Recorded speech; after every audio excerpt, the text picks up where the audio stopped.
welcome you all to the lecture series of food chemistry. This is Murali Nayak, Assistant Professor, Department of Food Technology, Vigyan University. Today I would like to discuss introduction to food chemistry topic, which is there in the first unit of food chemistry. What is a food chemistry? Before knowing about food chemistry, what is a food we have to know. It is our mandatory to know about a food. Food is an edible substance.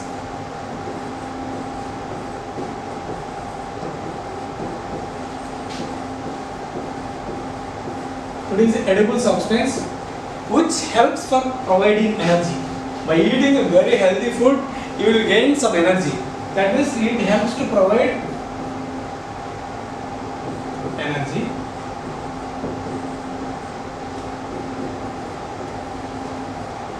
This energy shall be used whenever our body requires energy. See, this edible substance, this food is also helps to repair old tissues.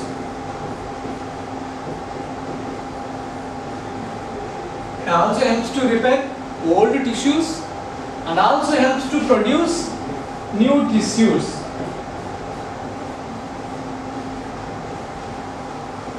For example, if anybody is met an accident, in such case what happens, some portion of leg or some portion of hand, that means skeletal skin will be damaged.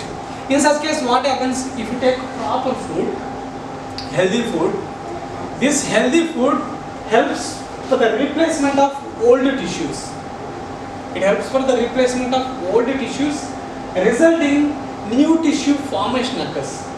Whenever there is a new tissue formation occurs, the functioning of your body occurs very good. That means the metabolic rate of your body will be high. See we know what is a food. Now we will know what is chemistry. Now what is chemistry? Generally, chemistry is a science which deals with chemical, physical and biological changes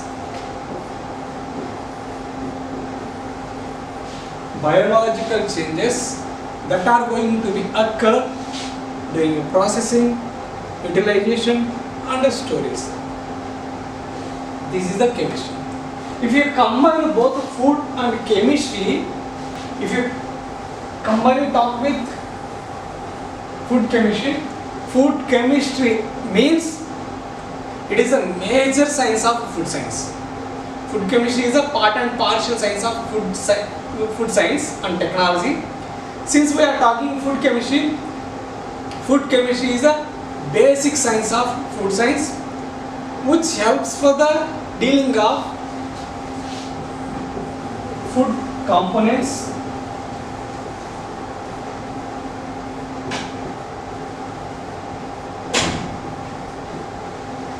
apart from the food components, it also helps to deal composition,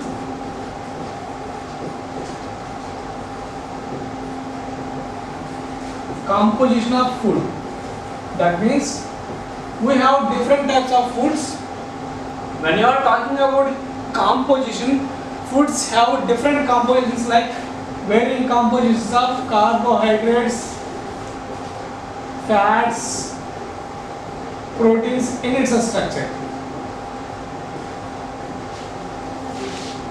See, apart from this activities, composition of the food, this food chemistry also helps for the dealing or the aspects which helps to deal with the foods utilization,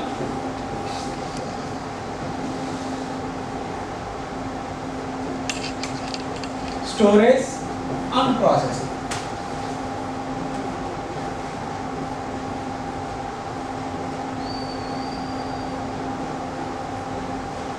This is food chemistry. See, this food chemistry, it also has a concern about the biological substances of food material, The biological substances means whether it is a dead substance or dried substance. Whether it is a dead substance or a dried substance, this food chemistry generally or primarily concerns about the composition of dead and dried substances that is there in the food.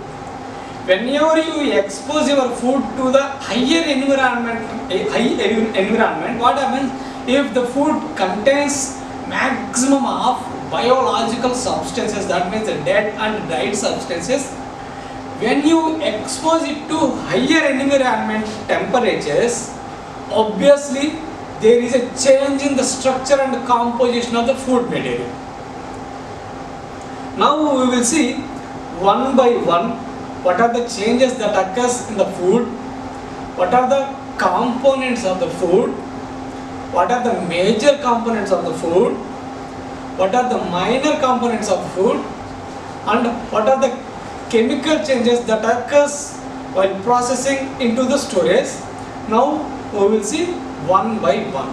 If we see proper definition of food chemistry is a basic science. It's a very basic science. It's a fundamental science which helps to deal the composition and properties of the food. Composition, which includes, composition means, for example, if you see the food, it contains carbohydrates, proteins, fats. These are the major components of the food. By using this food chemistry, we will come to know whether the food contains how much of carbohydrate, how much amount of carbohydrates does it contains, how much amount of protein does it contains, how much amount of fat it contains, we will come to know. Because as per the FSSAI standard, Food Safety Standards Authority of India, the act that is coming to the existence during the year 2005, as per FSSAI Act, we have to follow certain rules. That means we have to follow specifications for the food. For example, if you have taken some X food should contain some maximum of carbohydrate, minimum of protein, fat. Those are the conditions which shall be given by FSSAI. Since we are talking about foods, we need to follow specifications of FSSAI. If you won't follow these FSSAI rules, this food shall be considered as misbranded food. What is a misbranded food? You are supposed to follow FSSAI standards which come into the existence during the year 2005. If the concerned person shall not follow FSSAI rule or FSSAI specifications, such a type of food shall be considered as misbranded food. This is the definition of misbranded food. Next, along with the composition, this food chemistry also deals properties of the food. The properties of food includes physical, chemical, biological,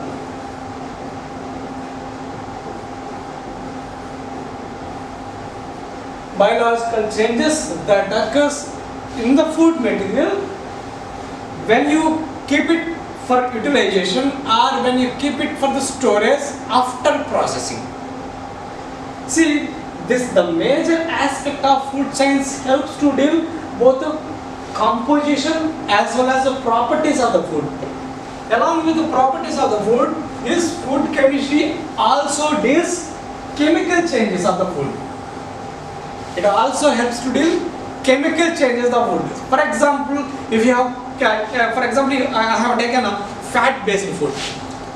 If I take oil or the fat-based food, generally the chemical change that occurs in fat-based food is a rancidity.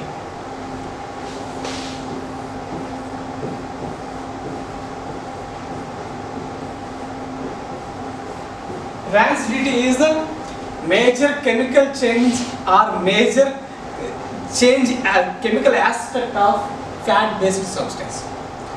See, in such case, you need to study the rancidity level of that. Means rancidity means development of levels.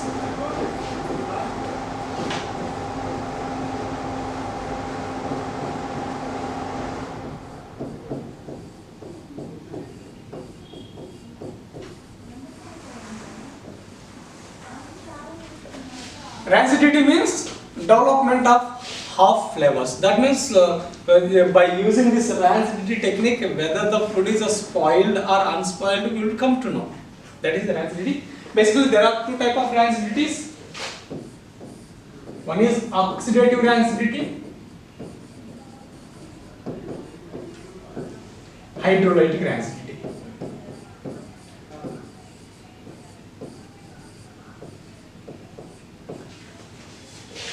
Oxidative rancidity and hydrolytic rancidities. See, by using food chemistry or the science of food chemistry also helps to deal. See, by using the science of food chemistry, it also helps to deal composition of the food, physical properties of the food. Along with the composition and physical properties of food, it also helps to deal changes that are going to be occur or the changes that are undergoing during a processing, during utilization, as well as storage. This is the definition of food science. See, next, if you see the primary concern of food science. What is the primary concern of food science?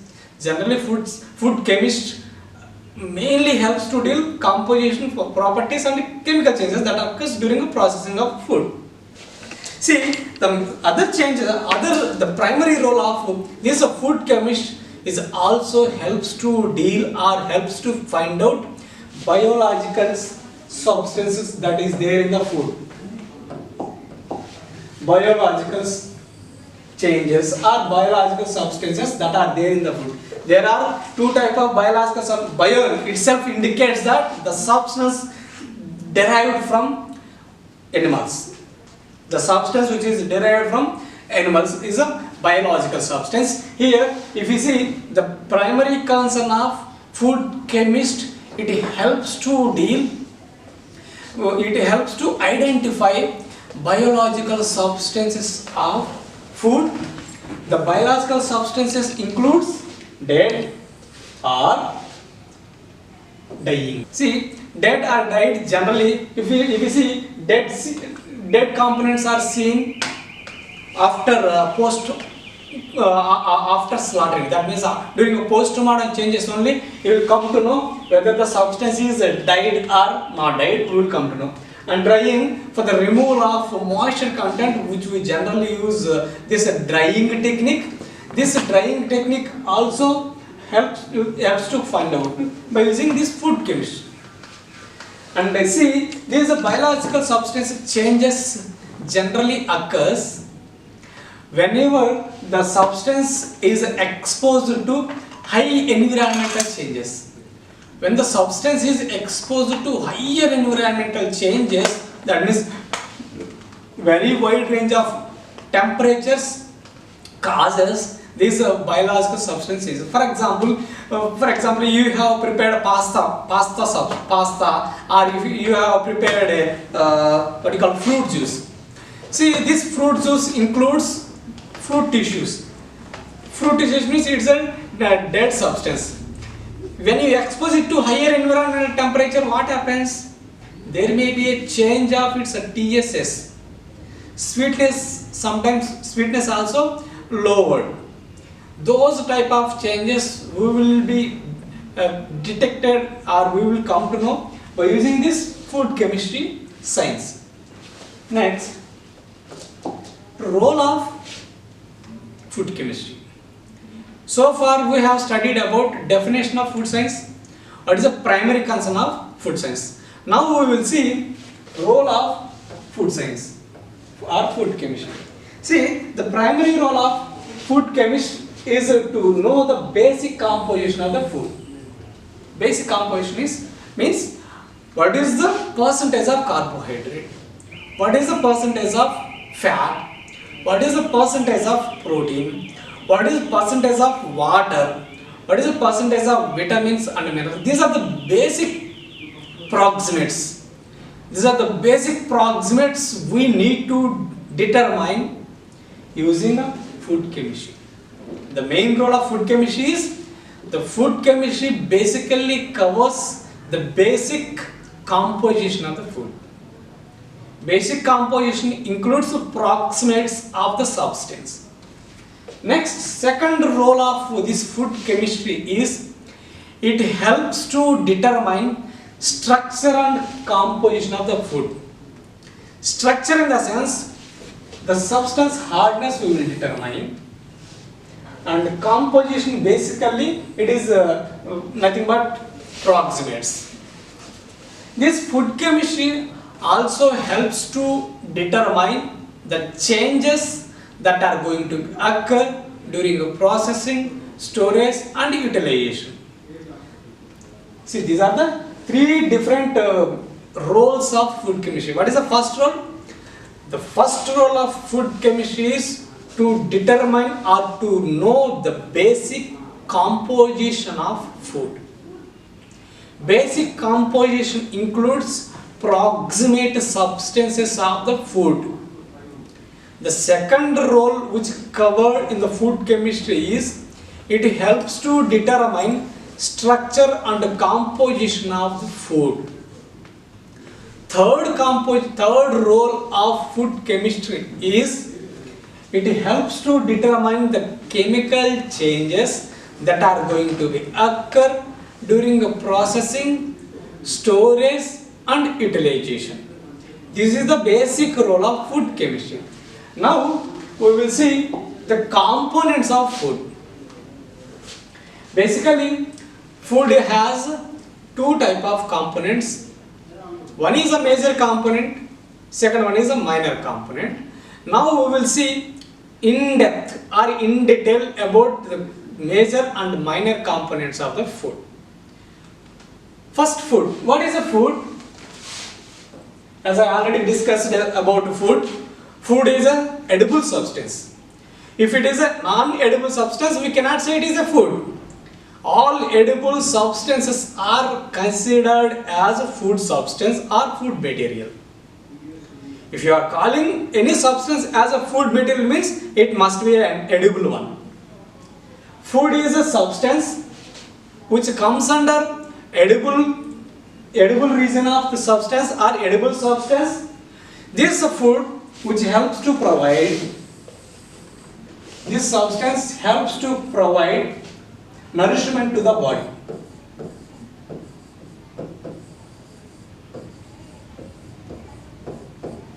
Nourishment means supplying of proper nutrients to your body or respective individual for proper metabolism.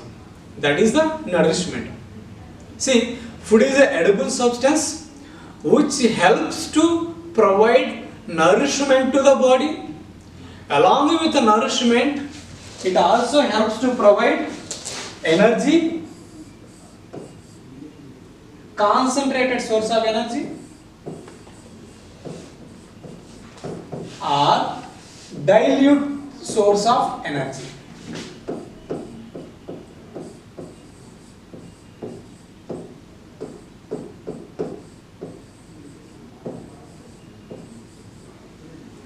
Dilute source of energy. Along with the nourishment and providing its energy, the food substance or the food material also helps to replace or repair old tissues,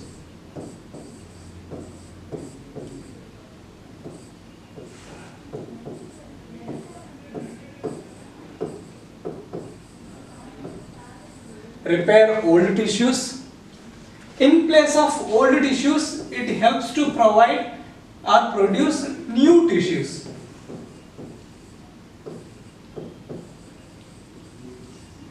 Resulting what happens? You will looks very young, and your body metabolism rate is obviously good. This is the basic function of food. What is the food? Food is an edible substance which helps for nourishment of the body. Along with the nourishment, the substance, by taking a healthy food, the one who will get either concentrated source of energy or dilute source of energy. If you take more carbohydrates, what happens? You will get concentrated source of energy. Sorry, fats, you will get more concentrated source of energy. If you take more carbohydrates, you will get a dilute source of energy. That means if you get energy by eating carbohydrates, that shall be used for a while, whereas concentrated source of energy is used for metabolism, contraction and relaxation of your body. Along with these energy components, it also helps to repair old tissues, resulting new tissue formation occurs. Whenever some ex-person is met in an accident, if the skin which is degraded, that means damaged, in such case, by taking healthy food, the place, that means old tissue shall be repaired, resulting new tissues will be provided. Next, coming to the components of food. Further, food components are divided into two groups. One is a major component, second one is a minor component. If you see major component, major components of foods are carbohydrates,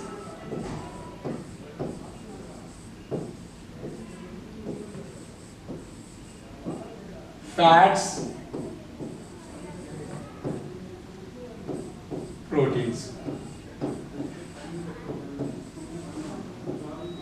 Along with the carbohydrate, fats and proteins, water is also considered as major component of food. Next, minor components of food. Vitamins,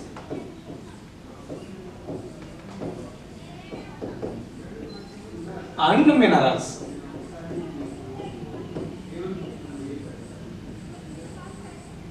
Vitamins and minerals are considered as minor components of the food.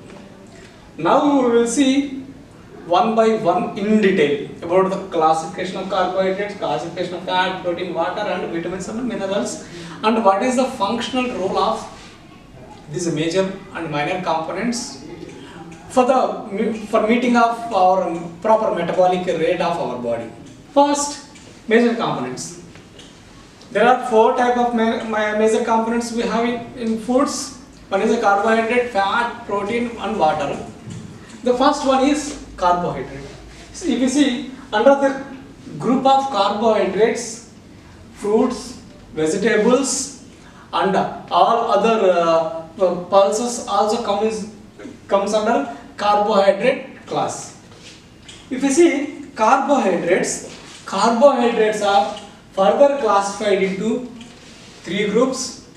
One is monosaccharide, second one is the disaccharide,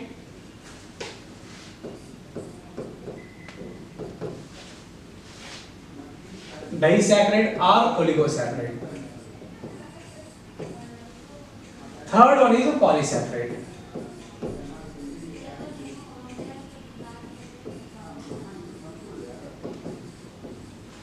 If we see under this class of monosaccharide, the monosaccharide means which contains single sugar molecule, in its structure. Further breakdown cannot be possible. Single sugar molecule. Since it is containing only single sugar molecule in its structure, further breakdown cannot possible.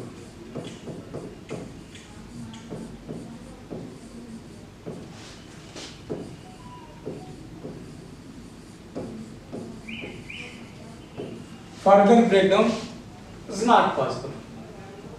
See, what is a carbohydrate? Carbohydrate means the substances which contains hydrates of carbon in its structure.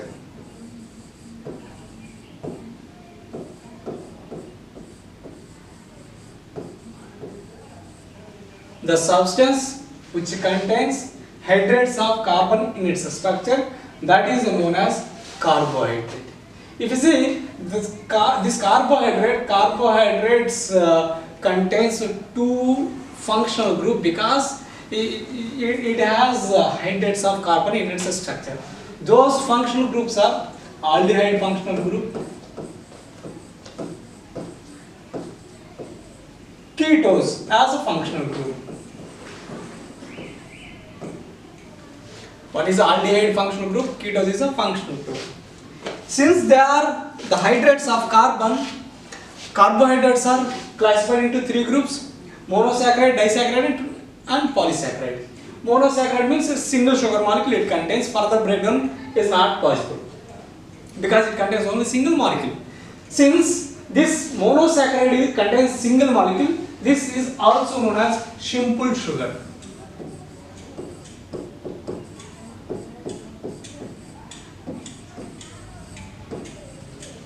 Why it is called simple sugar? Because it contains only single sugar molecule in its structure. Further breakdown cannot occur. That is the reason it is also known as simple sugar or single sugar molecule substance.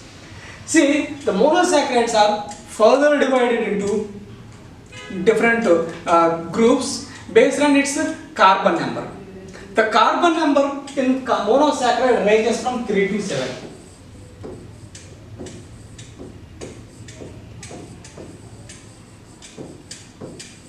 3 to 7 carbon molecules does monosaccharide contains. If it contains 3 carbon or 3 sugar molecules, that sugar is known as triose. Best example for this triose is glyceraldehyde 3-phosphate. Glyceraldehyde 3-phosphate. If it contains glyceraldehyde 3-phosphate contains aldehyde as a functional group.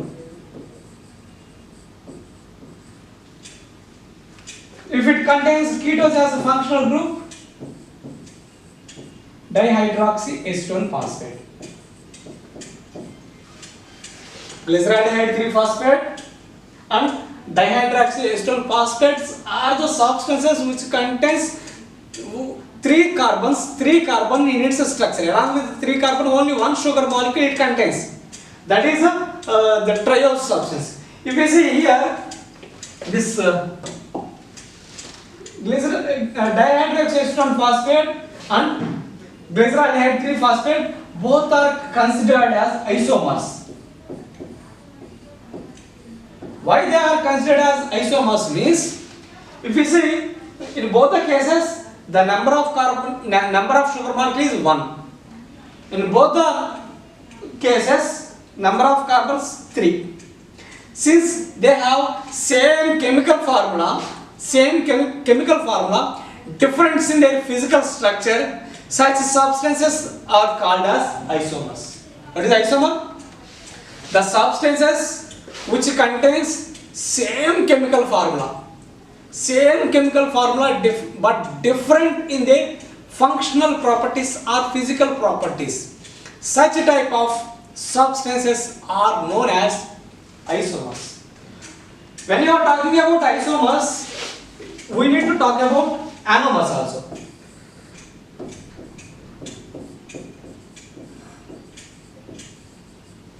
Anomer means the substance which contains same chemical formula, same physical properties and functional properties, but difference in their placing of hydrogen atom.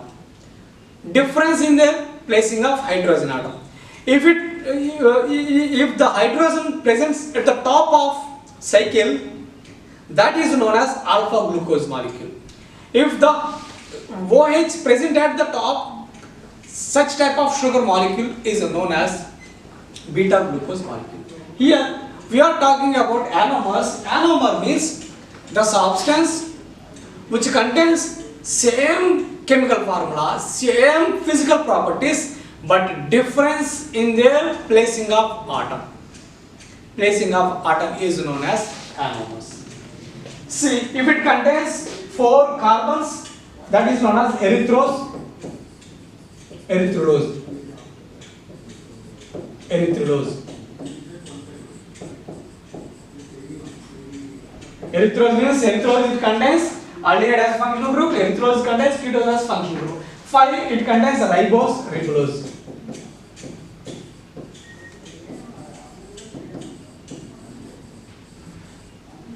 6 it contains glucose, galactose. Sorry, glucose and fructose.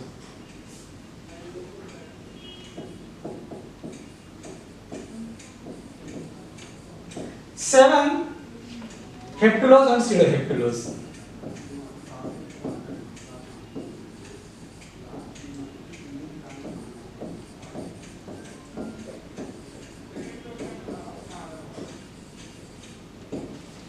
These are the classification of monosaccharide based on its carbon number. If it contains 3 carbons in its structure, that is known as glyceraldehyde 3 phosphate dihydroxyacetone phosphate. 4 erythrose, erythrulose. 5 ribose, ribulose. 6 glucose, fructose. 7 heptulose and pseudoheptulose. That means all are isomers to each other. All are isomers. That means they have same chemical formula but difference in their structure. Such type of compounds known as isomers. See, since we are talking about monosaccharides, how we will determine monosaccharides? What is the difference between monosaccharide and disaccharide? See, yeah, there is a difference. There is a lot of difference among monosaccharides and disaccharides. The one is for determination of monosaccharides, take a sample solution. Take 5 grams of sample.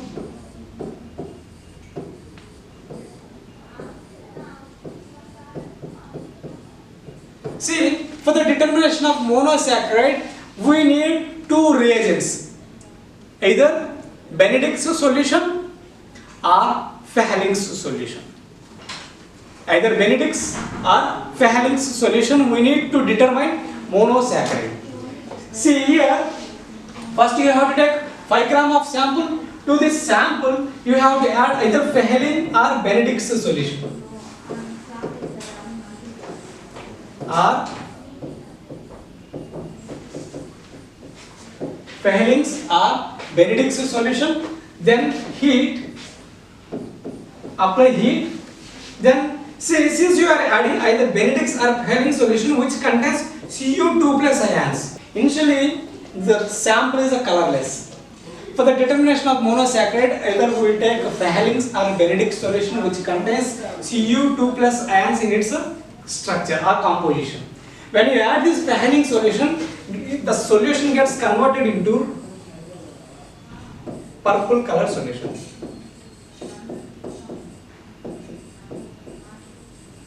Then after that, you have to apply heat. Here the temperature is 70 degrees. If you heat at this temperature just for 5 minutes, the sample gets converted into brick red colored solution.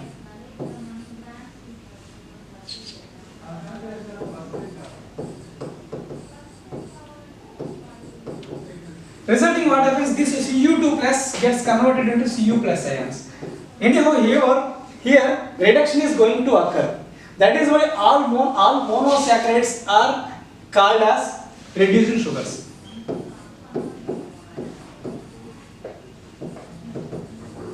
We have 2 types of sugar molecules, reducing sugars and non-reducing sugars.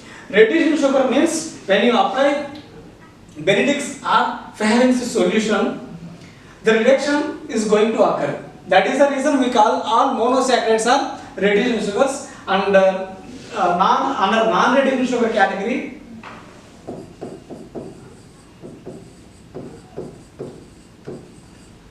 either di or polysaccharides come into the picture. This is all about monosaccharides. Next, coming to the second class of carbohydrate, disaccharide.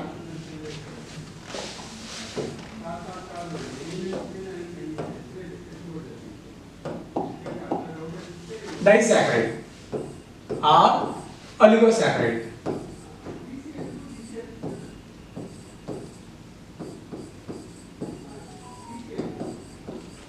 See here, name itself indicates that the sugar molecule which contains a di or oligo. Oligo means a few. Few ranges from 2 to 9. The sugar molecule which contains 2 to 9 monosaccharide units which joins together by means of a bond called glycosidic bond. Here it is a glucose molecule.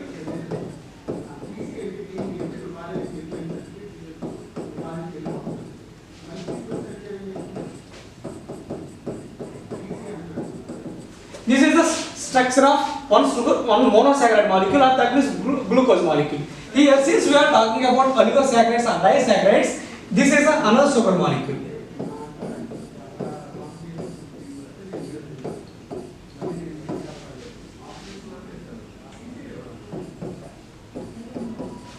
See, this in oligosaccharides, the two sugar molecules which were joined together by means of a bond called glycosidic bond by means of condensation. When you heat these two molecules, heating temperature is 72 to 75 degrees. When you apply this 72 to 75 degrees temperature, condensation occurs, resulting there is a removal of water molecule.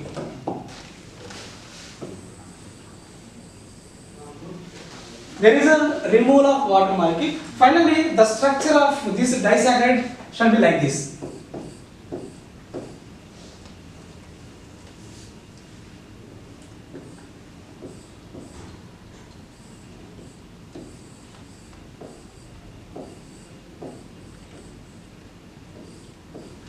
See here, this bond is known as glycosidic bond. The glycosidic bond is alpha 1,4 glycosidic bond. Why it is called 1,4 means the oxygen molecule, water molecule is removing from the first place of one carbon, and this is the first place and this is the fourth place. 1, 2, 3, 4. 1. Here the first place of one glucose molecule and fourth place of another glucose molecule. Since we are removing water molecule from 1 and 4th places, this bond is known as alpha glycosidic bond. Why it is called glycosidic means, alpha means we have two type of glucose molecules, alpha glucose, beta glucose. See, in alpha, oxygen is at the top. If you place your hydrogen molecule at the top, this is known as alpha glucose. You place OH at the top, this is beta glucose molecule. What is the alpha glucose? OH at top. Beta means OH at top.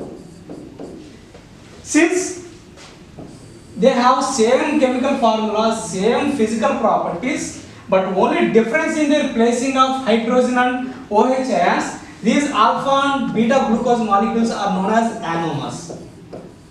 Anomer means the substances which contains same chemical formula, same physical properties and same functional properties, but difference in their placing of hydrogen and OH ions. This is alpha anomers. Now, in this class, we studied about how the glycosidic bond formation occurs and what is anomer and what is the bond that is there in the oligosaccharides. We have seen. Next, coming to the third class of carbohydrate is polysaccharide.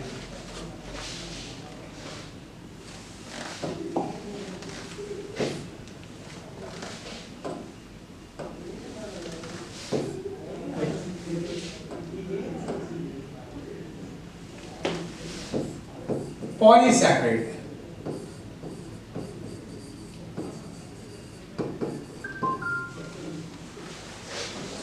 See, the name itself indicates that it contains the number of Saccharide means a sugar molecule. The number of saccharide sugar molecules ranges from 2000 to 2 lakhs of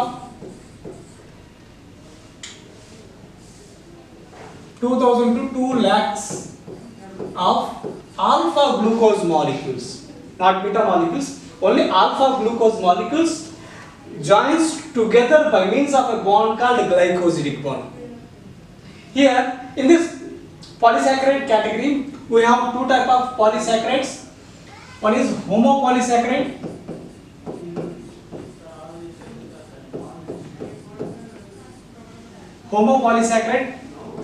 second one is heteropolysaccharide.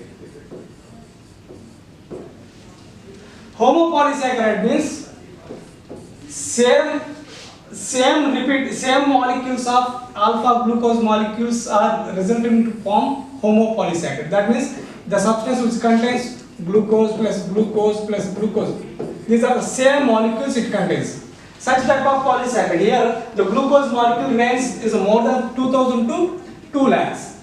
Whereas heteropolysaccharide, it contains different monosaccharide units, that means glucose, galactose plus fructose plus arabinose, like that we have n number of monosaccharides, right? They will be joined together by means of a bond called glycosidic bond. Here the best example for this polysaccharide is a starch. Starch is considered as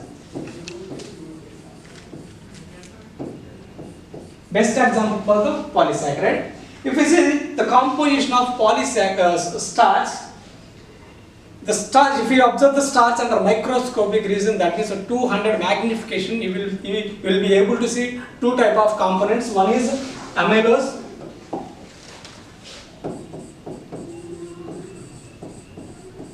second one is amylopectin.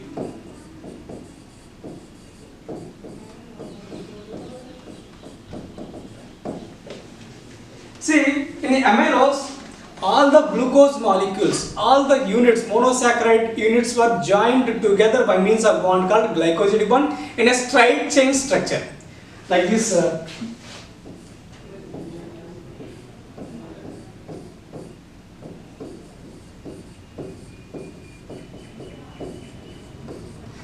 Here, since all the glucose molecules are linearly joined together, here the bond is alpha 1,4 glucose, alpha 1,4 glycosidic bond. Whereas in amylopectin, it is a branched chain structure. Branched chain structure. Since it has a branched chain structure, the glycosidic bond here it is alpha 1,4 as well as alpha 1,6. Here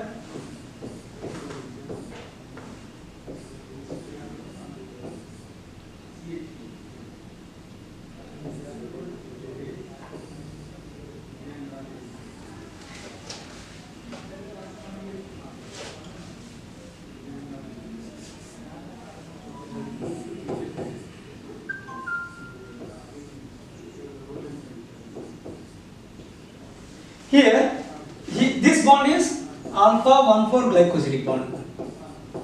Here, this is the first place of carbon atom, this is the sixth place of carbon atom. That is why here in amylopectin it contains both alpha 1,4 as well as alpha 1,6 glycosidic bonds.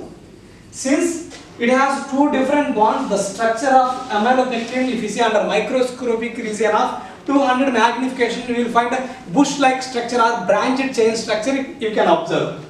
This is all about polysaccharides. We have n number of polysaccharides like pectin, cellulose, hemicellulose, chitin, and isabgol, etc. We have class. They comes under class of polysaccharide. Next, coming to the second major component of carbohydrate is food is protein. If you see this proteins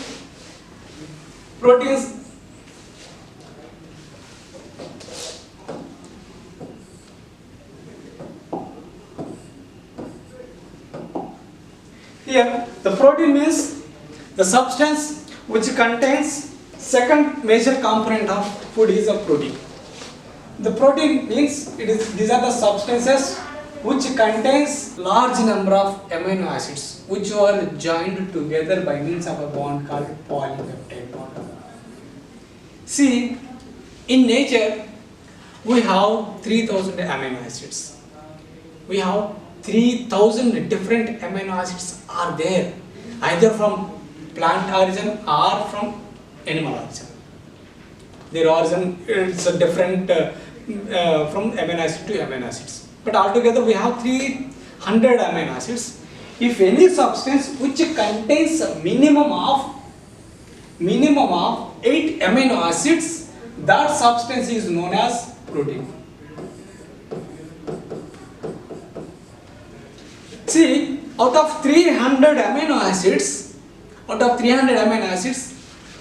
20 amino acids are considered as essential amino acids. 20 amino acids are considered as essential amino acids.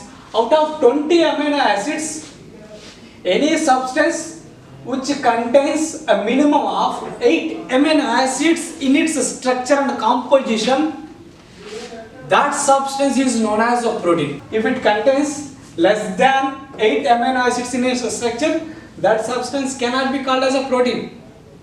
It may come under either carbohydrate or fat region. It shall not come into the picture of into the region of protein substance. So that is about amino acids. Since all the amino acids were joined together by means of a bond called peptide bond.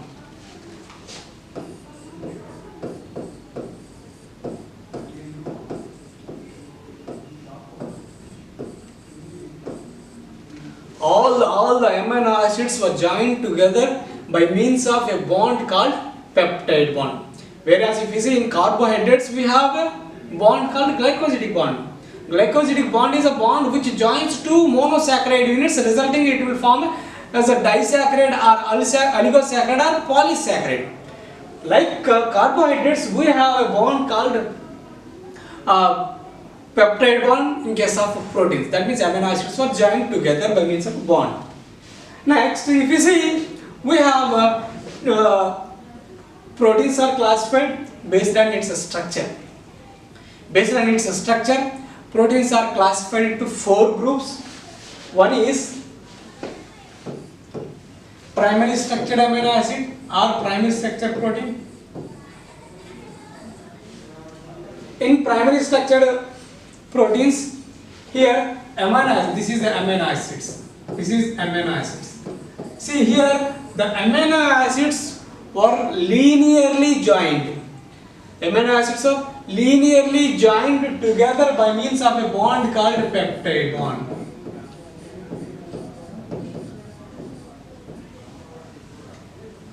Since it is called as amino acid, it has COOH as a function group. Here it contains at the end it contains NHC. 3 as a function group. These are the functional elements of amino acids. See, this is all about the primary structure of proteins. Here, these are primary structured proteins are non-functional.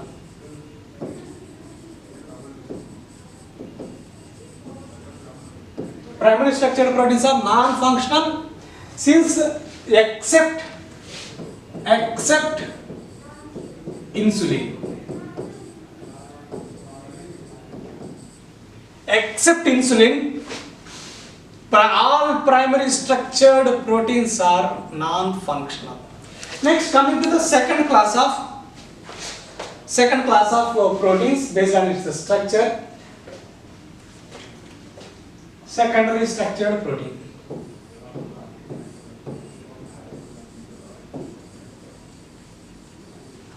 See, in secondary structured protein again we have 3 classes.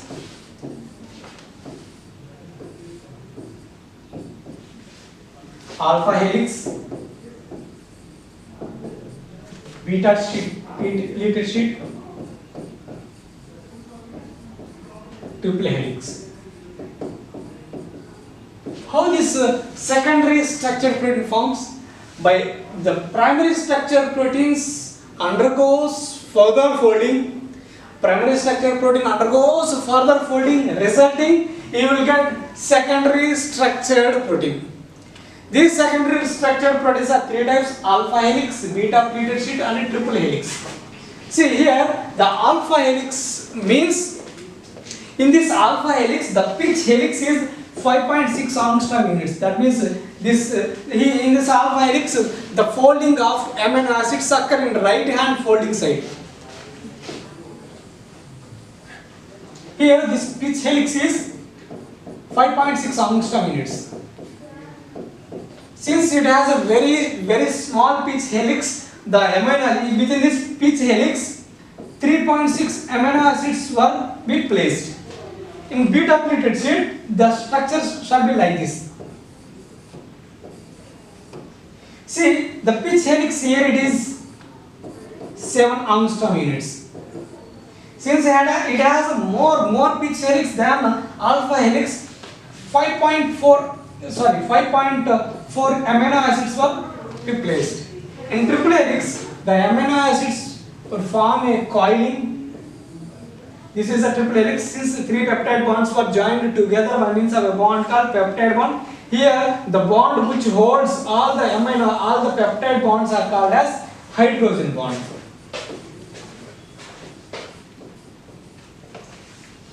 Since we are using a hydrogen bond, this hydrogen bond is a very strong bond. Next, by further folding of secondary structured protein, tertiary structured protein structure we can see under microscopic region. This tertiary structured protein, this primary structured protein undergoes further folding like this.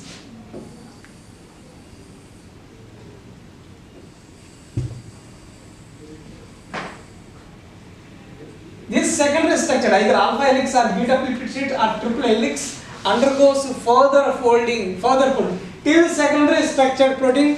The action of protein is like a protein. If you want to see the action of protein like an engine, it has to convert or further folding should be seen like tertiary structured protein. In tertiary structured protein,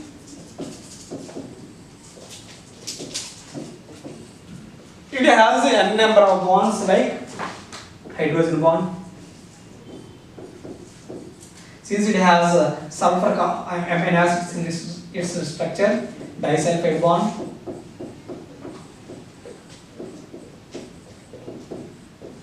Since it has hydrophobic regions in its composition, hydrophobic bond. Since it has ions in ionic group in its structure, ionic bond. Since it has van der Waals forces, the bond is van der Waals bond. Because of presence of these many bonds, the action of protein shall be seen like an engine. Next, coming to the fourth structure of protein is a quaternary structured protein. Further folding of this tertiary structured protein, the quaternary structured protein, we can see. This quaternary structured protein is a complex structure.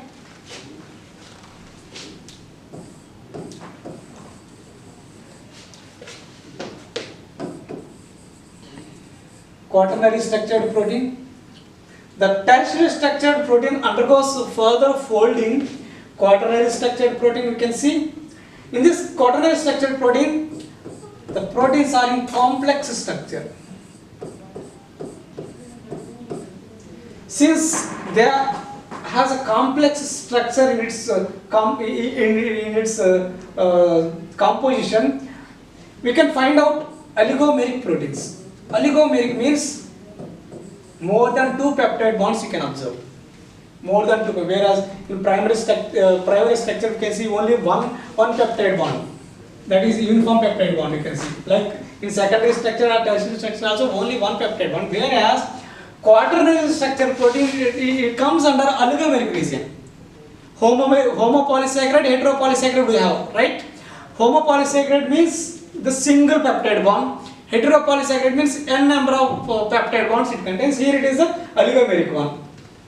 See, in quaternary structured protein, The further folding, the best example for this quaternary structured protein is hemoglobin. If you see composition of hemoglobin, it contains 4 polypeptides, 4 polypeptide bonds in its structure. Out of 4, 2 are alpha,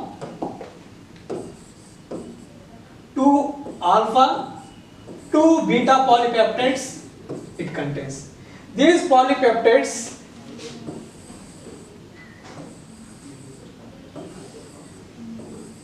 this is alpha, beta, beta.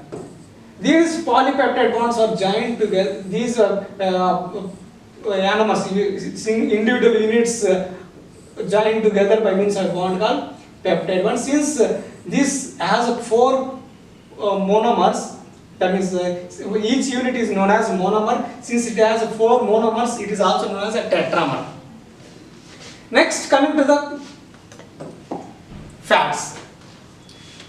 If you see the composition of fat, it contains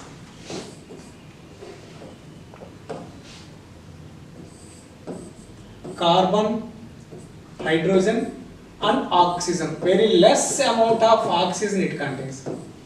If you see the property of fat, fat is insoluble in water.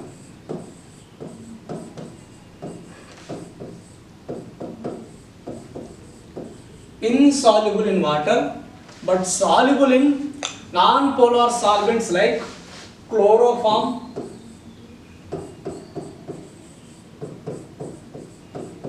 next, we see fats. Fats are insoluble in water. They are soluble in non-polar solvents like chloroform and benzene.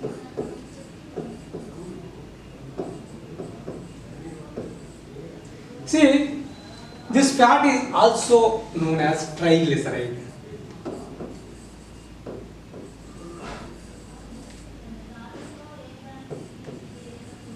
Why it is called triglyceride means, if you see the composition of fat, it contains 1 fatty acid and alcohols. 1 fatty acid and alcohol it contains. Since we are calling it triglyceride, the fats they contains 3 fatty acids and 3 alcohols in its structure. That is the reason the fat is also known as triglyceride. Next, if you see the classification of fats, fats are classified into 2 groups. One is saturated fat,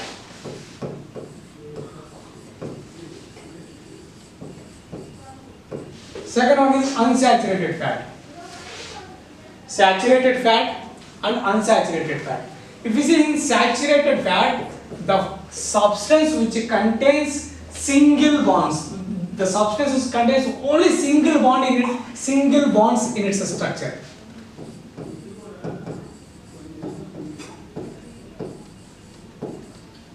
Single bond in its structure. They won't contain double bonds. Since they are containing only single bonds in its structure, they are called as saturated fats. Under the saturated fats, since they contain single bonds in its structure, they have high boiling and melting points. They have high boiling and melting points. Since they contain only single bonds in its structure, they are solid at room temperature. Under the class of saturated fats, we have 2 types of fatty acids. One is the palmitic acid, second one is the stearic acid.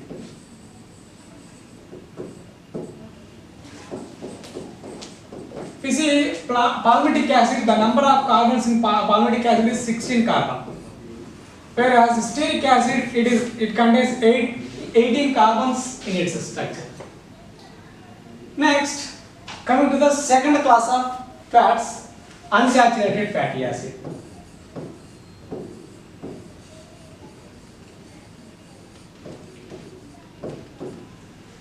In unsaturated fats, along with the single bonds, they contains double bonds in its structure. Since they have double bonds in its structure, they have low boiling and low melting points.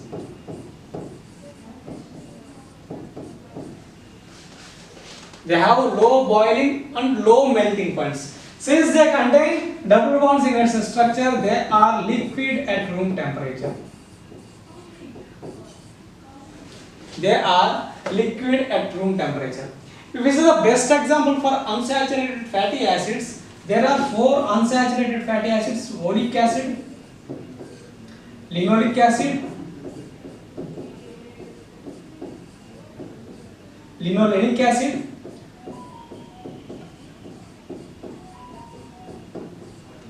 arachidonic acid.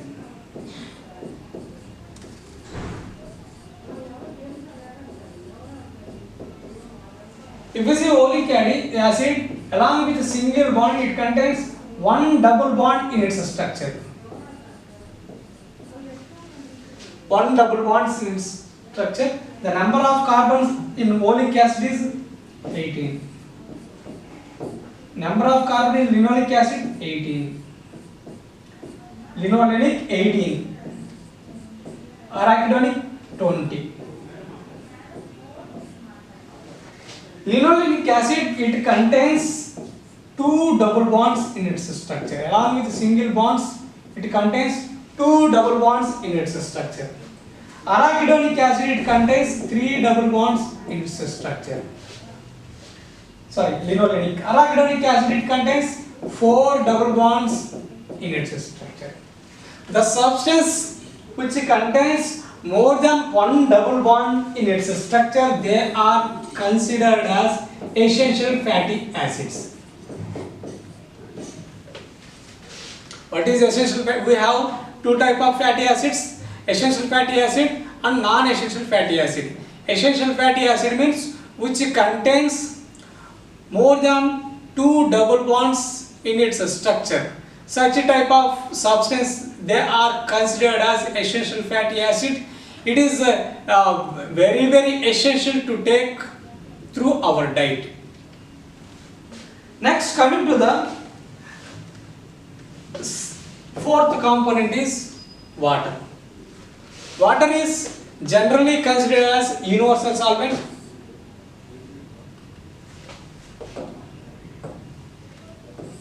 Universal solvent.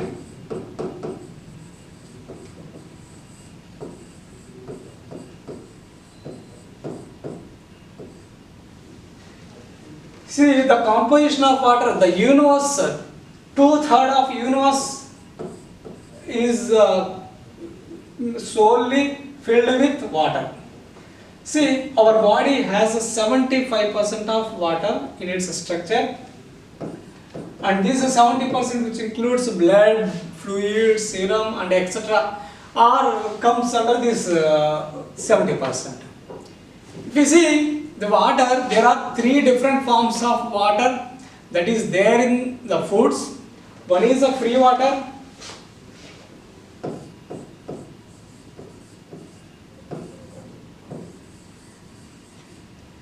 Second one is absorbed water.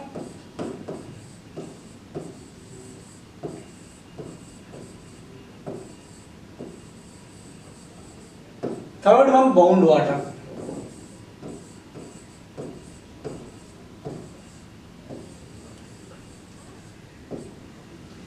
Free water means the water which can be easily removed by application of simple physical force.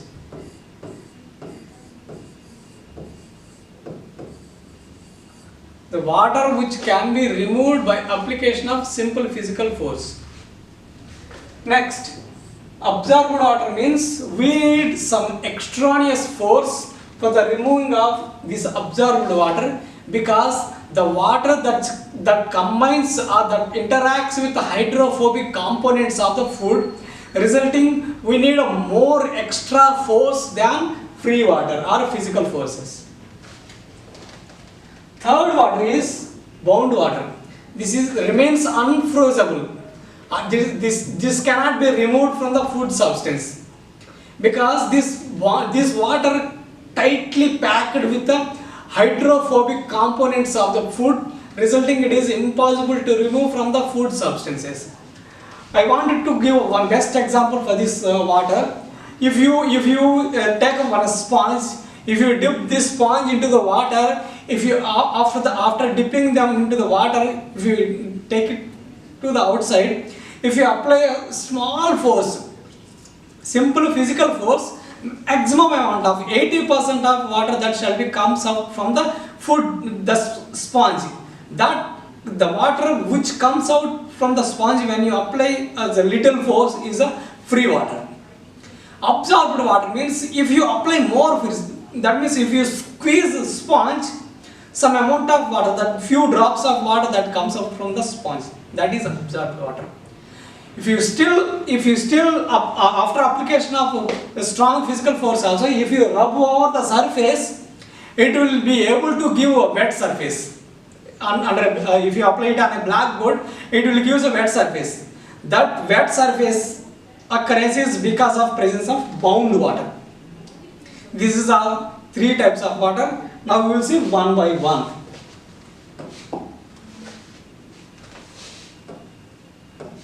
See, free water means the water which can be simply removed by application of simple physical forces.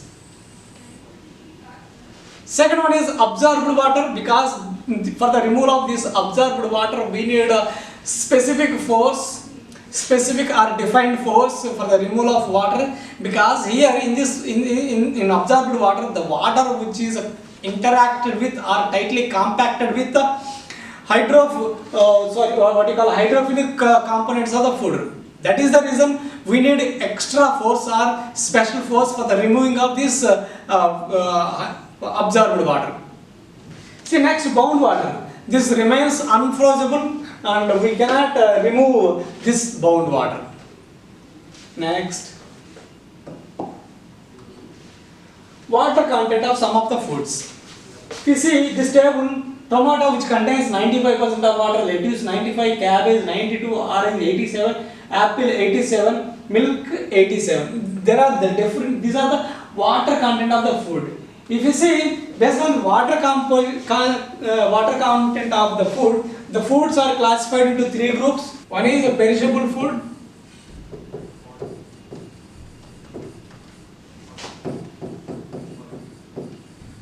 semi-perishable food,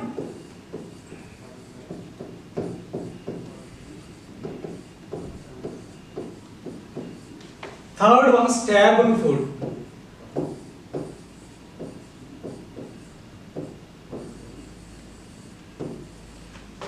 If you see perishable foods, the foods which contains more than 50% of water, more than 50% of water in its composition, since they contains more number of maximum amount of water.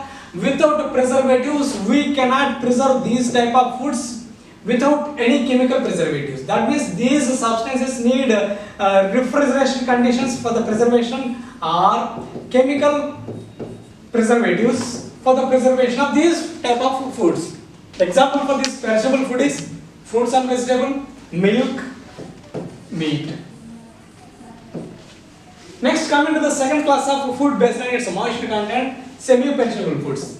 The semi-perishable foods which contains maximum 20 to 50% of moisture in its composition.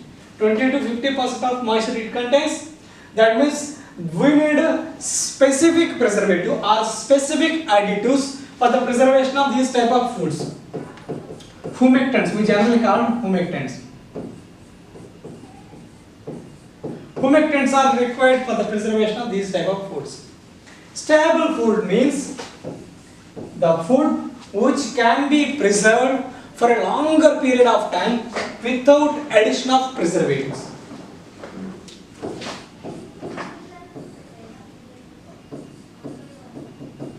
Without addition of preservatives,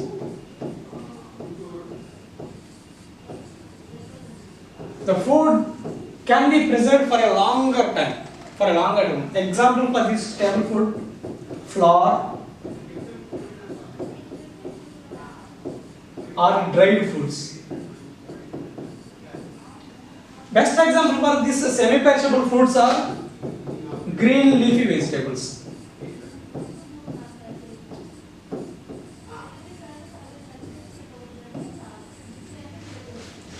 Green leafy vegetables. These are the classification of foods based on its water content.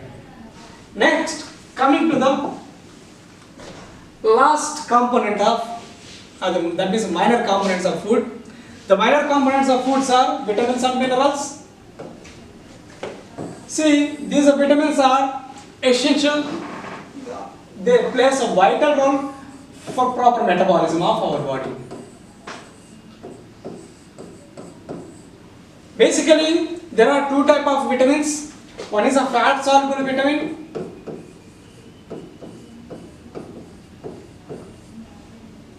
Water soluble vitamin.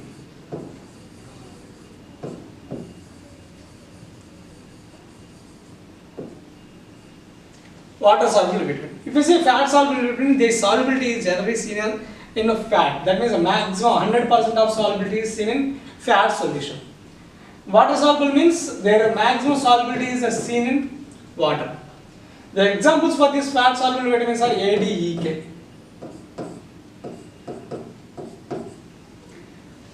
Water soluble vitamins are B and C. We have generally we call it as a B complex. Since they have 8 different vitamins again under vitamin B. Next, all these vitamins plays a vital role for the proper metabolism of our body. Next, coming to the minerals. The minerals are also considered as vital elements for the proper metabolism of our body. Again, there are two types: minor vitamins, major vitamins.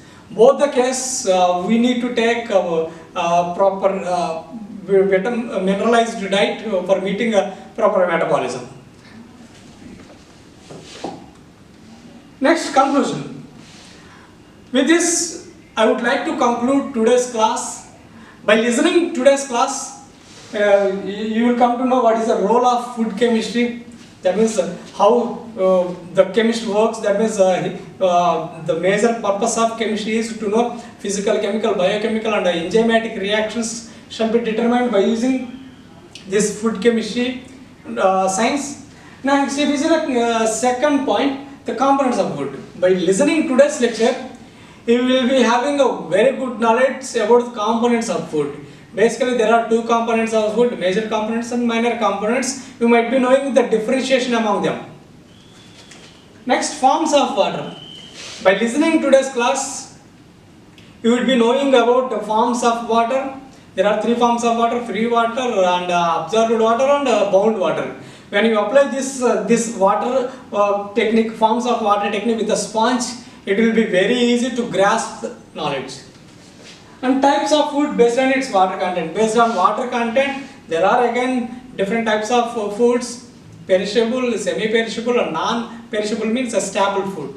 And perishable food, more than 50% of water contains. Semi-perishable, 20 to 50%. That means they are known as intermediate foods. That means they don't need a specific refrigeration conditions, but they can be preserved for a longer period of time.